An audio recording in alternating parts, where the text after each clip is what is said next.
Hi, and welcome to Enchantment of Eternity's review for Game of Thrones Season 5 Blu-ray. This video is where I look at the bonus features on the Game of Thrones Season 5 Blu-ray / DVD box set and give my opinions on some of these bonus features and what they tell us about Game of Thrones as a whole and how it impacts some of the things I've said on this channel in the past. So I'll have to give a spoiler warning for Game of Thrones up to Season 5. So the Game of Thrones DVD bonus features are what they usually are every year. It's interesting but nothing earth-shattering. I'll just give you a couple more tidbits. Most of it having to do with the process of filming, but overall I actually like the bonus features on this DVD better than the Season 4 DVD. For one, the highlight of the bonus features are always the history and lore featurettes, and I think these were much better this year than they were last year. Also, the audio commentaries were a bit better this year. I think they've learned that they end up having to have at least one writer or director present with the actors in order to keep them on track. However, they did have one audio commentary track with Nikolai Coster-Waldau, Gwendolyn Christie, and the guy who plays Podrick, but that one was actually pretty funny. And they also have some other interesting unreleased featurettes as well.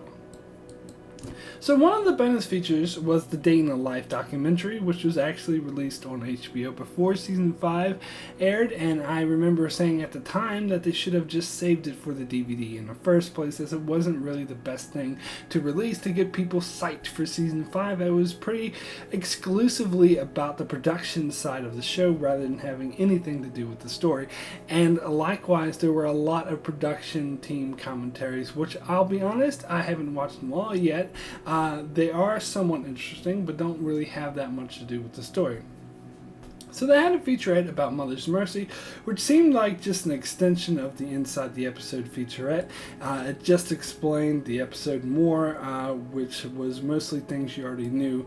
What I found more interesting was a two-part documentary on the history of the Game of Thrones, or on how Game of Thrones relates to actual history.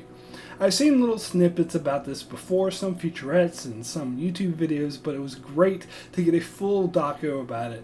I liked how they interviewed historians and had them guess at what the historical reference George was making with each storyline, and then splice in interviews with George where he outright says the historical inspiration was.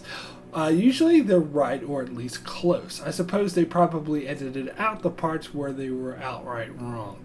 But also in the doco, George definitively says that the War of the Roses was his main inspiration for Game of Thrones. He and other historians point out that there are historical references from all throughout history and throughout all of the world.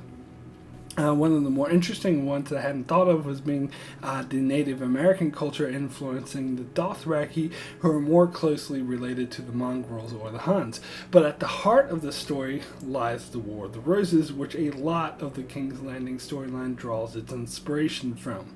I bring this up because I was actually quite surprised on how many comments I got on my How Game of Thrones Will End video that took issue with me bringing up the War of the Roses, stating that Game of Thrones draws from all of history.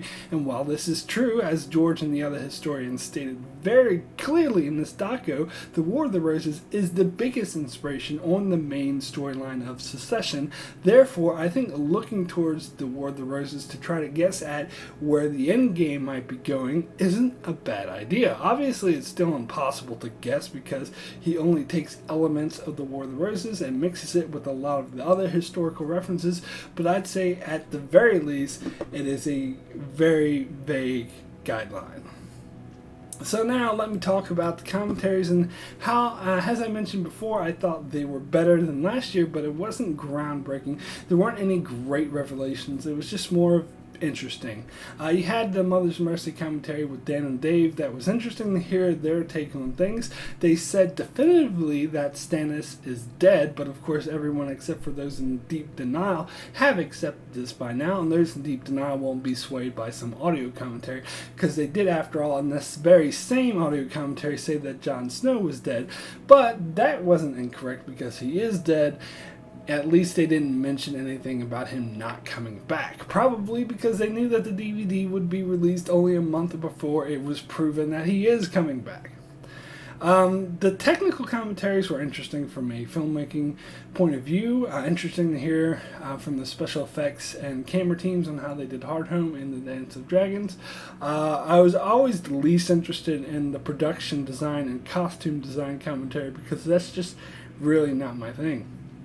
It was interesting that this year we seem to hear more from a lot of the actors in minor roles and characters such as Marjorie, Tommen, Podrick, Ramsay, Ruse, and Mance Rayder. That was kind of interesting, but my favorite has to be the commentary with Brian Cogman, Macy Williams, and Tom was the guy who plays Jack and Nagar. They did commentary for episode 6, Unbound, Unbent, Unbroken. I liked the commentary throughout because Maisie and Brian Cogman had very good conversations. She asked a lot of questions on stuff that was interesting to hear. Cogman explained how Tom worked so well as Jack and Nagar that they wanted to bring him back even though his character wasn't in this part of the books. And Tom joked about how they must have liked him because the nature of his character being a face changer, it would be really easy to replace him with another actor. And Maisie also mentioned she was worried she might be replaced in the same manner, but Cogman was like, "Oh, don't be ridiculous, that would never happen." And I agree, people love Maisie too much. Although they completely dodged the criticism of the sand snake fight scene, Cogman did make a point to address the criticism of the Sansa's wedding night scene, and I loved what he had to say and completely agreed with him. He pretty much said what I've been saying, that it's understandable if anyone doesn't like this scene or it made them feel uncomfortable because it was a hard scene to watch. But what was uncalled for was to question their motives and say that they take pleasure in displaying sexual violence or they do it from some twisted desire for ratings, which I had always thought was complete nonsense.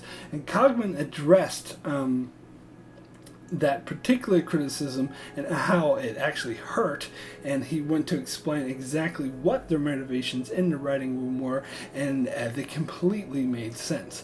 I've talked about this a lot in my previous videos and actually plan on making several more videos to talk about this, so I won't get too much into this now. But suffice to say, after this controversial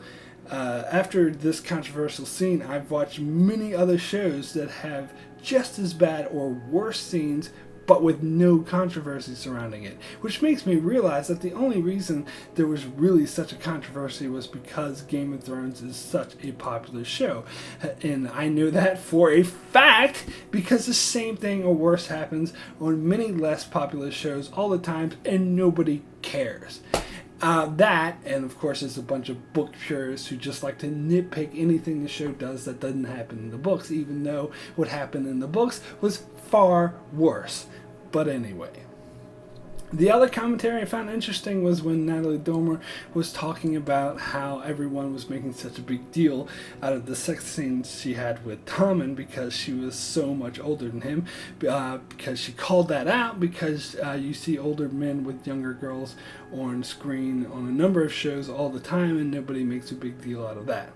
Although, I think the issue is that the character of Tommen is underage. I think if it were an underage girl with a 30-year-old man, people might make a big deal out of that as well. She mentioned how the actor was of age, but I think was overlooking that the character was about 12 or 13. But whatever, I still find it really interesting and how the two of them pretty much had a pretty good relationship, and how Dean's Charles Catman talked about how he felt Tommen made the wrong choices and he wouldn't have done the same thing. And the Bolton commentary was a bit interesting too, as the guys who plays Ramsay was being himself, you know, the actual actor acting as himself, whereas you could tell the guy who's playing Ruse actually seemed to be speaking more as Ruse, as he would say things that would favor the Boltons and put down the Starks. More of a method actor, I suppose, but that was pretty cool. However, my biggest disappointment of the commentaries was they didn't have one for episode 7, The Gift. They seemed to skip one episode every year, so that part of it didn't really surprise me, but I was really upset that the episode they chose to skip was The Gift, because one of the things I was most looking forward to on this DVD was the commentary for this episode, because I was sure they would have to point out that Littlefinger's gift to Lady Olenna is Lancel, to put to bed this ridiculous fan theory that his gift to her was Gendry. That's the one fan theory that irritates me the absolute most, and I'll tell you why. It's not a theory, it's a misconception. My brother just did a video about the theory that Dario is the leader of the Sons of the Harpy and thoroughly discredited that theory, and I agree 100% with everything he said and think that that theory is ridiculous. But it doesn't bother me as much as the Gendry gift theory does, because as misguided as the Dario is the Harpy theory is, it at least is a theory. As Apkin Tomko points out, it's a ridiculous one, but at least it has a possibility, no matter how small, of actually being true, although it's probably less than 1%. Whereas the Gendry is Littlefinger's gift theory has less than 0% of being correct, because it's not a theory, it's a misconception. To think that who Littlefinger meant by a gift to Lady Olenna was anyone but Lancel is factually incorrect, especially totally bringing up a character that hasn't been seen, mentioned, or brought up having to have anything to do with anything that's going on.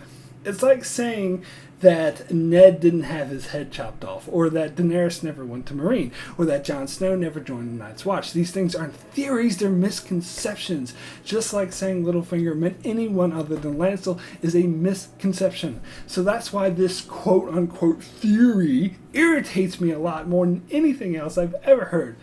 You know, I'm wondering if I should make a video about this like my brother did for the Dario theory, but I think I probably talked about this enough. I will say, I remember someone arguing with me once, and I told him it was a fact that Lancel was Littlefinger's gift, and he was like, well, I could say the same thing, that Lancel wasn't Littlefinger's gift. I'm like, yeah, sure, you could say the same thing. You could also tell me that water isn't wet. It doesn't mean that we have equal chances of being correct, because one of us is factually incorrect. Anyway, enough about that. I get a bit upset talking about that. So let me finish off with the history and lore section of the Blu-ray, which is always my favorite.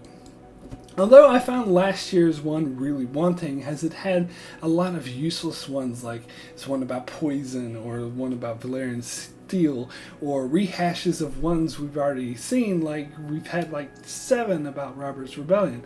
Although there were a couple of rehashes this year too, like Alistair Thorne talking about the Night's Watch was kind of a rehash, because we've already had like a ton about the Night's Watch, but I'd say most of them were interesting. And of course the best one was the 20-minute segment about the historical event and in the Song of Ice and Fire lore of the Dance of Dragons, which was so awesome. They brought back many dead characters like Viserys and Robert Baratheon to explain the story, and it was cool. I'll admit I haven't read the book about this yet, but I want to read it now. It reminds me a lot of the Season 1 and Season 2 storyline, as it just illustrates the futility of war and how there are no good guys or bad guys, as in the situation no one was in the right. I like how Viserys described it at the start, that they were all wrong because their fighting started the downfall of the Targaryen Empire and the death of the dragons. And both of the contenders for the throne were basically being used by more powerful people for their own political purposes. In the episode The Dance of the Dragons, Stannis asks Shireen which person she would back, and she said neither, which is probably the best answer. My initial reaction would be to back Queen Rhaenyra, simply because the only reason not to support her in the first place is that she isn't a man, which isn't a really good reason at all. But that's how it started. It ended up getting a lot more complicated than that, and ultimately had nothing to do with that. It was just an excuse for power plays. And some of the other segments were really interesting. Even though we already had a segment about Dorne, I found Illyria's talk of the history of Dorne, which personally is the Ice and Fire history I always found most interesting, really good, as it actually made me believe Illyria's motivations in acting that the way she did in Season 5 a lot more, because I have highly criticized that in the past. Also, I liked Varys' talk on the history of the Rhine River and Volantis, as well as Missandei talking about the history of Meereen. I felt these things I haven't heard enough on before, and thought I heard a lot of new things. So yeah, overall, I really loved the history and lore segment this year, and would highly recommend it. So yeah, overall, I'd say Game of Thrones Season 5 DVD/Blu-ray is a good buy. Of course, the Blu-ray is better because you have the history and lore segments that aren't on the DVD, but I'd say it's worth a buy and worth a watch. So that's it for my review of the Season 5 Blu-ray. Make sure to check out my channel for many more videos on Game of Thrones, as I try to do at least one a week. And be sure to check out my channel for more videos on shows like The Walking Dead, Better Call Saul, Vikings, and House of Cards. Make sure to subscribe so you can keep up with all of that. And thanks a lot for watching.